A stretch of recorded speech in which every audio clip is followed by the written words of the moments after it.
Visakha KGH డాక్టర్ల మెడకు సృష్టి కేసు చుట్టుకుంటోంది. డాక్టర్ నమ్రత ఆంధ్ర మెడికల్ కాలేజీలో మెడిసిన్ చేసింది. దాంతో ఆమె బ్యాచ్మేట్స్ పై నిఘా పెట్టారు అధికారులు. డాక్టర్లతో పాటు సిబ్బంది, నర్సుల గురించి కూడా ఆరా తీస్తున్నారు. ఇప్పటికే 3 డాక్టర్లను అరెస్ట్ చేశారు. ఈ కేసులో మరికొంతమందిని అరెస్ట్ చేసే అవకాశం ఉంది. డాక్టర్ల బ్యాంక్ ఖాతాలు, ఆర్థిక లావాదేవీలపై ఫోకస్ పెట్టారు.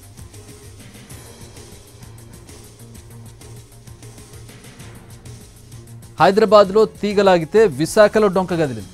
సృష్టి ఫెర్టిలిటీ సెంటర్ కేసులో ఇప్పటికే 3 కేజీహెచ్ డాక్టర్లు అరెస్ట్ అయ్యారు. నిందితుల్లో వైసీపీ నేత వాసుపల్లి గణేష్ సోదరుడు వాసుపల్లి రవికుమార్ కూడా ఉన్నారు.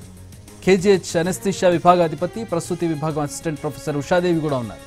వీరు 3 కేజీహెచ్లో పనిచేస్తూనే సృష్టి ఫెర్టిలిటీ సెంటర్కు వైద్య సాయం అందించారు. దర్యాప్తులో వీరి ప్రమేయం ఉన్నట్టు తేలింది.